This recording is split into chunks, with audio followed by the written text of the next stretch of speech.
अपरे तु वादिनः पारमार्थिकमेव जैवं रूपं मन्यन्ते इत्युक्ते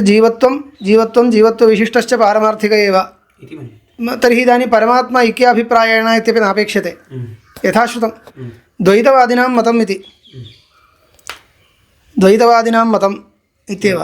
तत्रापि पश्यन्तु द्वैतवादिनां मतम् अत्र अपरे तु इत्यनेन अनुद्यते चेत् केवलद्वैतवादिनां अस्मदीयाः इति कथञ्चित् योजनीयं तेपि कथञ्चित् वेदार्थम् आस्तिकाः भवन्ति इति रीत्या अस्मदीयाः इति एवं वक्तव्यम् आपतति मया पूर्वोक्तरीत्या स्वीकारे अस्मदेकदेशिनः इति वक्तुं शक्यते अतः एतत् सर्वं भाष्यं दृष्ट्वा किं प्रतीयते इति अन्यत् एतत् व्याख्याकाराः यथा नयन्ति तथा स्वीकुर्मः तदा क्लेशो नास्ति एवञ्च इदानीं शुद्धभेदवादिनां मतम् इत्येव अस्तु तर्हि पारमार्थिकमेव जैवं रूपम् इति मन्यन्ते इत्युक्ते जीवत्वविशिष्टः कश्चन वस्तुगत्या भिन्नः परमार्थतो वर्तते जगच्च सत्यम् इति वादिनां प्रसिद्धं नैयायिकादीनामपि मतं तथैव अस्मदीयाश्च केचित् तेषां सर्वेषाम् आत्मैकत्व सम्यक् दर्शन प्रतिपक्षभूतानां प्रतिषेधाय इदं शारीरकम् आरब्धम् अत्र प्रतिबोधाय इत्यस्ति अस्तु प्रतिबोधाय तान् प्रतिबोधयितुं तेषां पक्षं निरस्य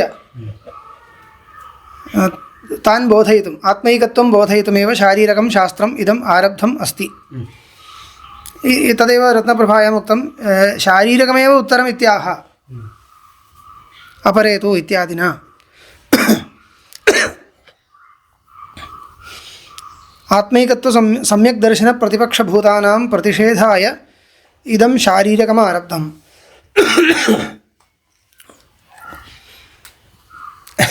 मया कथं पूर्वमुक्तम् इत्युक्ते ते तु आत्मैकत्वं स्वीकुर्वन्ति खलु अतः शारीरकं किमर्थम् आरब्धम् इत्यस्य तेषां पक्षतः उत्तरम् इति भाष्यकाराणां सा शैली अस्ति तेषां पक्षे शारीरकम् एतदर्थम् आरब्धम् शारीरकशास्त्रस्य किमर्थम् आरम्भः इति शङ्का समाधानम् एवम् आत्मैकत्वबोधनार्थमेव शारीरकशास्त्रम् आरब्धम् पश्यामि तत्र व्याख्यान्तरे तथा योजनं कृतं वा इति मम अथवा ममैव भ्रान्तिर्वा द्रष्टव्यं कुतः एवम् उक्तम् इति एवं वासना कुतः इत्युक्ते द्रष्टव्यं नो चेत् एवमेव भवतु तत् विस्मर्यताम् इदानीम् अग्रे तु पङ्क्त्यर्थस्तु सुलभः अन्यत् सर्वं सिद्धान्तरी केवल सामान्यसिद्धान्तरीत्या एव अस्माकं सिद्धान्तरीत्या एव पङ्क्तिश्चेत् तावदेव एक एव परमेश्वरः कूटस्थनित्यो विज्ञानधातुरविद्यया मायया मायाविवद अनेकथा विभाव्यते नान्यो विज्ञानधातुरिति अस्ति इति यत्विदं परमेश्वरवाक्ये जीवमाशङ्क्य प्रतिषेधति सूत्रकारः परमेश्वर जीवपरमात्मनोः ऐक्यं चेत् संसारस्य मिथ्यात्वं चेत् परमेश्वरवाक्ये जीवम् आशङ्क्य किमर्थं प्रतिषेधति जीवपरमात्मनोः ऐक्यं खलु इत्युक्ते न असम्भवात् इत्यादिना तत्र अयम् अभिप्रायः नित्यशुद्धबुद्धमुक्तस्वभावे कूटस्थनित्ये एकस्मिन् असङ्गे परमात्मनि तद्विपरीतं जैवं रूपं व्योम्नीव तलमलादि परिकल्पितम् अत्र मया पूर्वोक्तव्याख्याने अत्र क्लेशो वर्तते तदा जैवं रूपं पारमार्थिकं नाम कथञ्चित् योजितम् अस्माभिः कौशलेन संसारित्वविशिष्टरूपेण अपारमार्थिकं स्वरूपेण पारमार्थिकम् ऐक्यं खलु वदन्ति तथा योजितं तथा मास्तु सामान्यशास्त्ररीत्या एव इदानीम् अद्वैताभिप्रायेण तदात्मैकत्वप्रतिपादनपरैर्वाक्यैर्न्यायोपेतैः द्वैतवादप्रतिषेधैश्च अपनेष्यामि इति परमात्मनो जीवादन्यत्वं दृढयति सूत्रस्य कथं योजना कृता इत्युक्ते किं जीवेश्वरयोः ऐक्ये सति किमर्थं जीवं प्रतिषेधति ऐक्यात् किमर्थं जीवस्य प्रतिषेधः क्रियते ऐक्यं खलु वक्तव्यम् इत्युक्ते ऐक्यं वक्तुमेव प्रतिषेधति प्रथमतः अस्मिन् वाक्ये जीवो नोच्यते इति वक्तव्यं जीवपरं वाक्यं किं परमात्मपरं वाक्यम् एतत् विवेचनीयमेव जीवस्य तु परस्माद् अन्यत्वं प्रतिपिपादयिषति न परस्माद् अन्यत्वं प्रतिपिपादयिषति जीवस्तु परमात्मनः अपेक्षया अन्यः इति बोधनाय न कुत्रापि शारीरकसूत्रं भेदव्यपदेशाच्च अन्यः इत्यादीनि सूत्राणि अनेकत्र अधिकरणेषु जीवव्यावर्तनाय यानि सूत्राणि तानि सूत्राणि जीवस्य परमात्मनश्च भेदप्रतिपादनाय न भवन्ति किन्तु ऐक्यप्रतिपादनायैव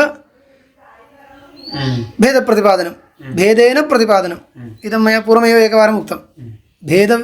भेदेन व्यपदेशः भेदव्यपदेशः न तु भेदस्य व्यपदेशः भेदव्यपदेशाच्च अन्यः इत्यस्ति भेदव्यपदेशाच्च इत्यपि अस्ति अन्यत्र सूत्राणि जीवस्य तु न परस्मादन्यत्वं प्रतिपिपादयिषति किन्तु अनुवदत्येव अविद्याकल्पितं लोकप्रसिद्धं जीवभेदम् एवं हि स्वाभाविककर्तृत्वभोक्तृत्व अनुवादेन प्रवृत्ताः कर्मविधयो न विरुध्यन्ते एवं स्थितेऽपि न विरुध्यन्ते इति योजनीयं सिद्धान्तमते एवं स्थितेऽपि न विरुध्यन्ते इति लिख्यते चेत् पर्याप्तमासीत् विरुध्यन्ते इति मन्यते अंशद्वये एवं स्थिते एवं हि एवमुच्यमाने सति अस्मदुक्तपक्षस्वीकारे सति जीवपरमात्मनोर ऐक्यं स्वीकृत्यापि संसारसत्यत्वस्वीकारे न विरुध्यन्ते इति मन्यते इति वक्तव्यमिति भाति परन्तु तथा नास्ति मन्यते इति किमर्थं लिखितमिति न ज्ञायते अस्तु तावदेव प्रतिपाद्यन्तु शास्त्रार्थम् आत्मैकत्वमेव दर्शयति प्रतिपाद्यन्तु शास्त्रार्थम् आत्मैकत्वमेव सापि पङ्क्तिः किञ्चित् आत्मैकत्वं विहाय अन्यत् किञ्चित् अस्माकं मते अस्ति आत्मैकत्वं तु वयम् अस्माकमपि तुल्यम् इति एवं भाति खलु तथा प्रतीतिस्तु जायते अस्मात् ग्रन्थसन्दर्भात् परन्तु रत्नप्रभायां तथा नास्ति अतः रत्नप्रभायां यथा अस्ति तथैव स्वीकुर्मः वर्णितश्च अस्माभिर्विद्वत् अविद्वत् भेदेन कर्मविधिविरोधपरिहारः अग्रे अधिकरणं समापयामः अन्यार्थश्च परामर्शः अथयो दहरवाक्यशेषे जीवपरामर्शो दर्शितः अथय एष सम्प्रसादः इत्यादिः स दहरे परमेश्वरे व्याख्यायमाने क्षणम् एतावत्पर्यन्तम् इदानीम् इदं सर्वं त्यज्यताम् एतावत्पर्यन्तम् उत्तरत्र प्रजापतिविद्यायां जीवपरामर्शो वर्तते तत्र च अपहतपाप्मत्वादिगुणकः परमात्मा च श्रूयते इत्यादि तद्ग्रन्थसन्दर्भानुसारेण उत्तरत्र प्रकरणसामञ्जस्यं यदा पर्यालोचयामः तर्हि अत्र काचन आपत्तिर्भवति इत्यालोच्य परिहारः कृतः इदानीम् अस्मिन्नेव प्रकरणे दहरवाक्ये एव जीवपरामर्शो दर्शितः अस्ति सः किमर्थम् उपयुज्यते इति वर्णनीयम् अथ य एष सम्प्रसादः इत्यादि सः दहरे परमेश्वरे व्याख्यायमाने न जीवोपासनोपदेशः नापि प्रकृतविशेषोपदेशः इत्यनर्थकत्वं प्राप्नोति तद्व्यर्थं स्यात् किल इति यतः दहरः परमात्मा इति उक्तं दहरः नाम दहर आकाशः दहराकाशशब्देन परमात्मा उच्यते इति यदा व्याख्यायते भवता तदा जीवस्य परामर्शः किमर्थं जीवस्य उपासनार्थम् इति वा जीवोपासना उपदेशो न अयं च जीवोपासनोपदेशः इति वक्तुं न शक्यते नापि प्रकृतविशेषोपदेशः यथा परमात्मा खलु अत्र उपास्यः अन्यस्य उपास्यत्वम् अत्र नास्ति तर्हि जीवोपासनाया उपदेशः अयम् इति जीवपरामर्शः तदर्थमेव इति वक्तुं न शक्यते न प्रकृतविशेषोपदेशः प्रकृतस्यैव परमात्मनः कश्चित् विशेषः उपदिश्यते एतत् सर्वं न वक्तुं शक्यते इति अनर्थकत्वं प्राप्नोति अतः आह अन्यार्थोऽयं जीवपरामर्शः न जीवस्वरूपपर्यवसायी जीवस्वरूपं तथैव पर्यवसाययितुम् अयम् उपदेशो न किं तर्हि परमेश्वरस्वरूपपर्यवसायी अयं जीवपरामर्शः जीवोपदेशः इति स्वीक्रियताम् कथं किं तर्हि परमेश्वरस्वरूपपर्यवसायी इति कथं सम्प्रसादशब्दोदितः जीवः जागरितव्यवहारे देहेन्द्रियपञ्जराध्यक्षः भूत्वा तद्वासना निर्मितांश्च स्वप्नान्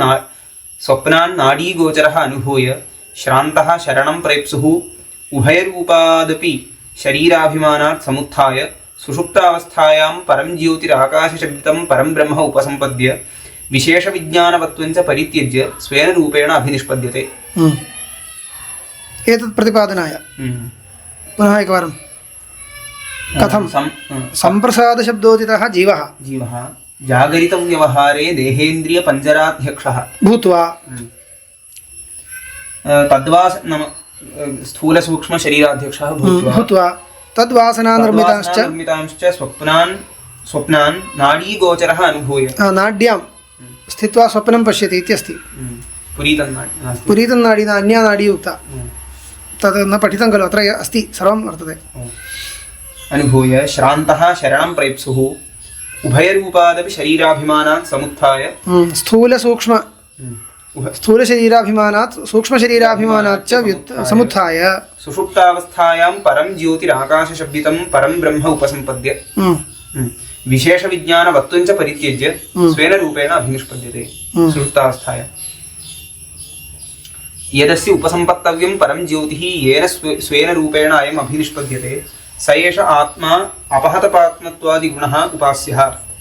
इत्येवमर्थः अयं जीवपरामर्शः परमेश्वरवादिनः अपि उपपद्यते। एवं खलु एतस्य उपसम्पत्तव्यं परं ज्योतिः सुषुप्तिकाले यस्मिन् उपसम्पद्यते सः परमात्मा इत्येतदर्थं जीवपरामर्शः। अल्पश्रुतेः इति चेत् तदुक्तं यदप्युक्तं दहरोऽस्मिन् अन्तराकाशः इत्याकाशस्य अल्पत्वं श्रूयमाणं परमेश्वरे नोपपद्यते जीवस्य तु आराग्रूपमितस्य अल्पत्वम् अवकल्पते इति कृत्वा जीवात्मा एव अत्र प्रतिपाद्यते। दहराकाशः भवतु तस्य परिहारो वक्तव्यः। उक्तो ह्यस्य परिहारः तस्य परिहारो वक्तव्यः खलु इति पूर्वपक्षिणां वाक्यम्। उक्तो ह्यस्य परिहारः इति चेत् तदुक्तम् उक्तमेव। परमेश्वरस्य आपेक्षिकम् अल्पत्वम् अवकल्पते इति अर्भकौकस्त्वात् तद्व्यपदेशाच्च निचाय्यत्वात् एवं व्योमवच्च इत्यर्थः। कुत्र सर्वत्र प्रसिद्ध्यधिकरणे सूत्रम् इदम्। अर्भकौकस्त्वात् तद्व्यपदेशाच्च नेति चेत् अर्भकौकस्त्वम् अर्भकम् अल्पम् ओकः स्थानं गृहम् अर्भकौकस्त्वव्यपदेशः तत्राप्यस्ति अणीयान् व्रीहेः इत्यादि। तत्र यद् वक्तव्यं तत् तत्रैव उक्तम्। अर्भकौकस्त्वात् तद्व्यपदेशाच्च नेति चेन्न निचाय्यत्वात् उपास्यत्वात् एवं व्योमवच्च व्योम्नोऽपि यथा उपाधिभेदेन अर्भकौ व्यवहारः तद्वदेव औपाधिकमेव अल्पत्वम् इति परिहृतं। स एव यः परिहारः अनुसन्धातव्यः इति सूचयति। तत् सूचयितुम् एकं सूत्रम्। अल्पश्रुतेरिति चेत् तदुक्तम् इति स एव यः परिहारः अनुसन्धातव्यः इति सूचयति। श्रुतीव च इदम् अल्पत्वं प्रत्युक्तं प्रसिद्धेन आकाशेन उपमिमानया यावान् वा अयम् आकाशस्तावानेषु अन्तर्हृदय आकाशः इति। हृदये ध्यातव्यत्वेन उक्तत्वात् तस्य हृदयायतनत्वप्रयुक्तम् अल्पपरिमाणवत्वं स्वाभाविकं प्राप्नुयात् इति। स्वाभाविकं